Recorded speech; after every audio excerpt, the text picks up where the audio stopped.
The Rams swipe a defensive linchpin away from the Chargers. Meanwhile, the Bolts at least kept Khalil Mack, and at long last, Dave Roberts gets his extension from the Dodgers. Good morning. I'm James. This is your daily dose of sports and snark for the greatest sports city in the world, Los Angeles. This is the faithful Angelenos morning report. It's March 11th, 2025, back in Portland for work, and I thinketh this place stinketh. But hey, we added a new subscriber to the Angeleno Familia yesterday. Thank you for getting in on the ground floor. We're going to do our best to keep you informed. And man, is there a lot to inform you about today. Now, if you like being in the know about LA sports, click the like button. Click the subscribe button. There's a notification bell. Hit that. It'll let you know when we drop new content. Sharing is caring. Let people know we exist. And by all means, comment. Now, before we go through the news and notes, we'll look at the scoreboard. Brooklyn 111, Lakers 108. Meanwhile, today, the Clippers at New Orleans at 5. The Islanders are at the LA Kings at 7:30. And in the second leg of CONCACAF Champions Cup, the round of 16, LAFC is at Columbus. That match is at 5:30. And what do you say we get to the news? Little bragging here. The thing I like about this show is that unlike the hyperventilating slobs over at ESPN or the alleged sexual harassers over at Fox Sports 1, I'll admit when I'm wrong. Because when I am wrong, more often than not, it's because I underestimated how great some LA teams really operate. I thought the Rams were done with free agency after they revamped their receiving room. The math made sense. You get the money that you'll eventually save from cutting Cooper Kupp. That'll take care of Devontae Adams, for instance. There's more to it. Turns out the Rams didn't forget how they were eliminated by the eventual Super Bowl champions. It wasn't the passing game. It was because of run defense. They couldn't stop Saquon Barkley. So, looking back now, it wouldn't surprise me if the Rams front office was like, damn, if we stop that guy, maybe we're the ones with the rings. They pulled off a stunner in day one of NFL free agency by adding defensive tackle Poona Ford away from the Chargers. Now, it's 3 years. It's about $30 million total. This is every bit of a win for the Rams, as much as it is a direct hit to the Bolts defense. A cannonball-sized hole. They're going to be taking on water. And if the Chargers didn't already have massive cap space, which they do have massive cap space, this could potentially kill their season before it begins. Now, I do expect them to address it somehow, but Poona Ford may have been the best defensive tackle on the market. You're looking at retreads from here on out. And their run defense totally sucked before they added Ford. They land him on the cheap because he was injured over in Baltimore. He was the one-man solution for the Chargers' run defense problems. Remember, for years, the Chargers' defense was terrifyingly bad. It didn't matter if they had defensive-oriented masterminds like Brandon Staley as the head coach. They could never stop the run. Now, it's not even that Ford made all the tackles. He commanded so many double teams and so often triple teams that it freed up space for the linebackers and for the ends to crash through the hole and make the play. The dude's been described as an immovable object. He's 310 pounds. Does that sound familiar, Rams fans? Not saying that Ford is as dynamic as a player as Aaron Donald is, but the Rams' run defense and their pass rush was predicated on a defensive tackle that could take on double teams. It also means that the Rams could purge themselves of Bobby Brown. You might remember he recently went on the Rams Twitter account and called out the team via Twitter over his snap count, his playing time. Brown saw the writing on the wall. Brown signed with Carolina, And just when you think that was going to be a problem for the Rams, they turn around and steal away Poona Ford. Massive. It's a move that's not getting talked about enough. Also with the Rams, Jimmy Garoppolo returns as the primary backup quarterback. 1 year, a little more than 13 mil. There's an ESPN reporter over in Chicago who's reporting that the Rams are on the verge of bringing back center Coleman Shelton. The dude spent his first 5 seasons in LA, then last year goes over to the Bears. He starts all 17 games. Now, Chicago is rebuilding its offensive line for Caleb Williams. Keep in mind, the Bears already made a trade with the Rams for guard Jonah Jackson. The Rams already have a center that they like in Bo Limmer. This pretty much tells me that Shelton is likely a backup on the interior. Also among the Rams' losses, linebacker defensive end Michael Hoyt is out. He signed with the Bills, and ESPN reported the obvious, that without a trade partner, Cooper Kupp is a candidate to get released as soon as Wednesday. Big day for the Rams. Let me know what you think in the comments thread. Meanwhile, had the Chargers kept Ford, the rest of the day would be considered a win.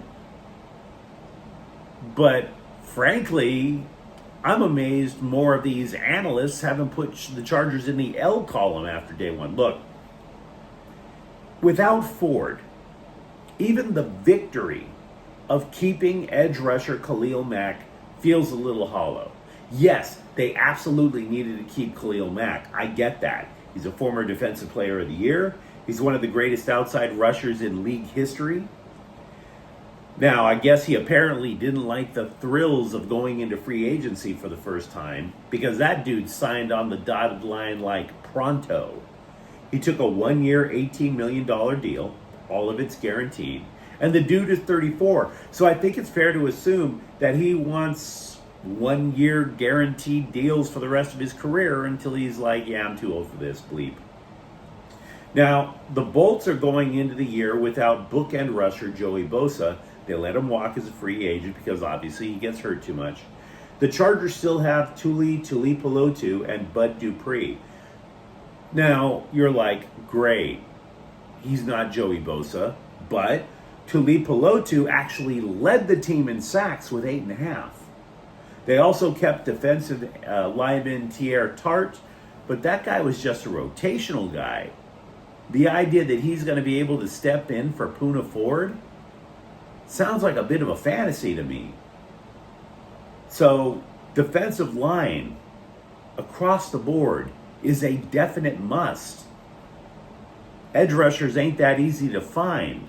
If you're thinking about draft strategies, you might be looking at that now. The Chargers then turned around and plucked Steelers running back Najee Harris. This is a win.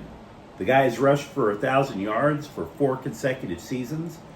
This not only appears to be a replacement for Gus Edwards, I would tell you it's probably the end of the line for J.K. Dobbins, who, when he was on the field, wasn't that bad at all. But they signed him last year knowing he was injury prone, and he missed 4 games. When Dobbins was out, Edwards could not fill the hole. So, Harris, yeah, here's your new every down back over with the Bolts. Now, the Chargers also added to the defensive backfield. They took another guy away from Pittsburgh, Dante Jackson. This guy will definitely help. The Chargers are pretty young in the backfield. Tarheeb Still, Cam Hart. Jackson had 5 picks last year. That would be more than anybody else on the Chargers last year. And by the way, I realize I'm talking a ton about Poona Ford. That wasn't the only L that the Chargers took. The Bolts have another empty seat in the receiving room. Joshua Palmer, heading to Buffalo, 3 years, $36 million.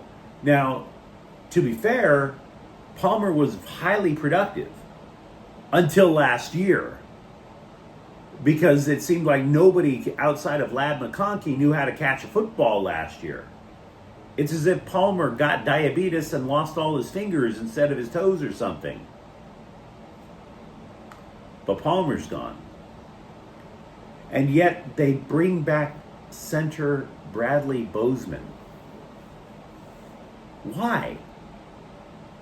I mean, why? Anybody want to explain that? I mean, the interior offensive line got smoked faster than a dime bag in Houston. Why? After telling us all that Zion Johnson is taking snaps at center. Why?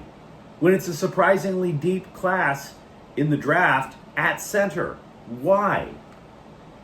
Because, albeit I'm by no means a salary cap expert, but the estimates suggest to me the Chargers still have maybe, $50 million in cap space?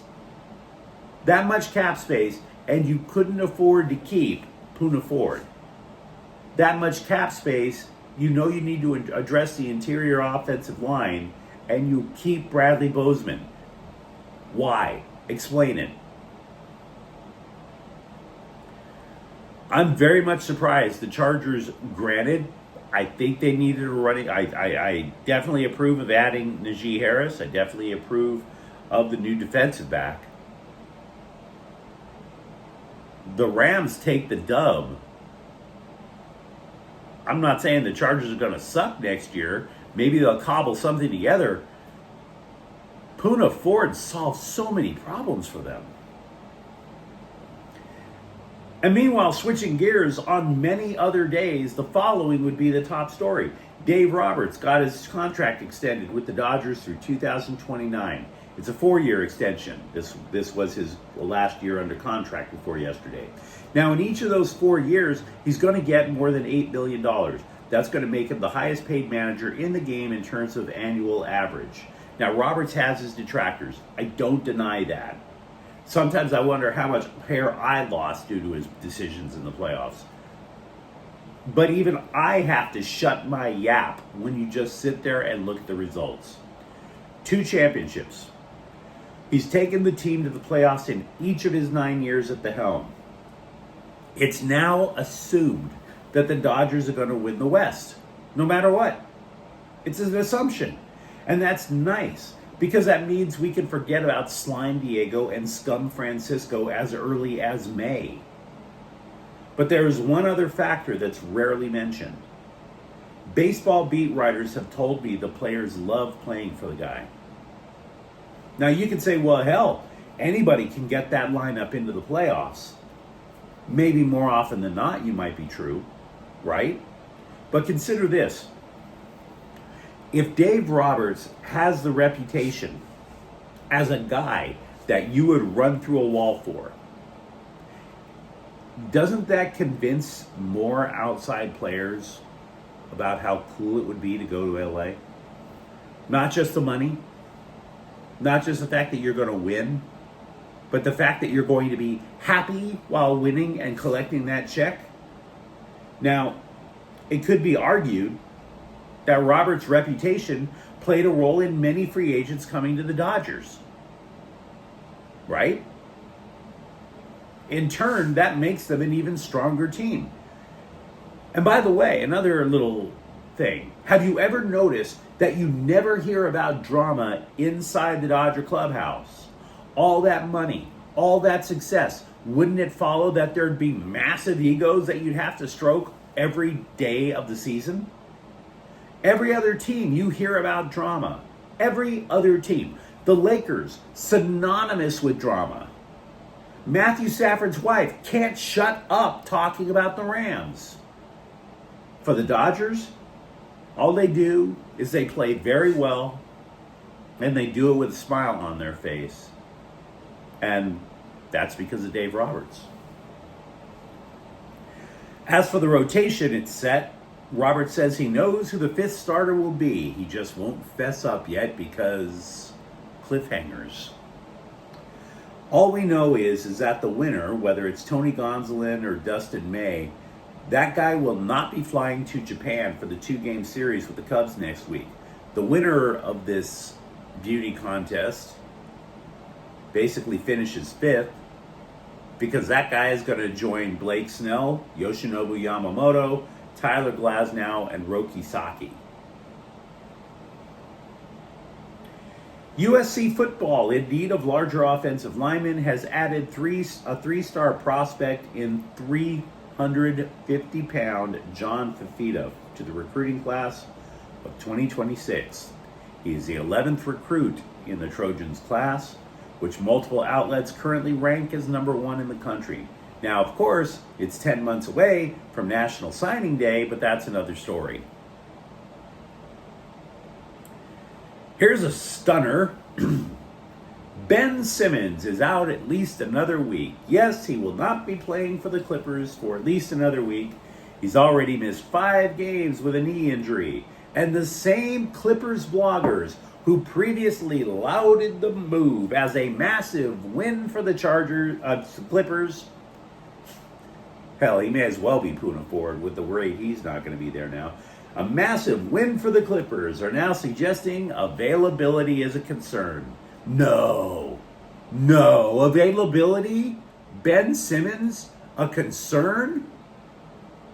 You mean a guy who's only played 57 games since 2022? A guy who missed an entire season to injury, not to mention holding out because he didn't like where he was playing and wanted to get traded? That's a concern? No. That guy has an availability problem. How could that be?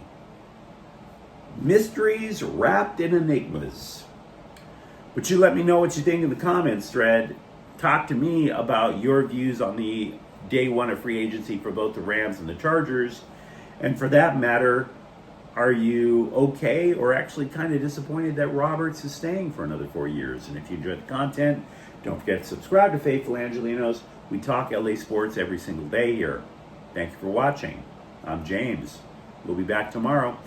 Faithful Angelenos is a Ken Cortel Queso production. Take care.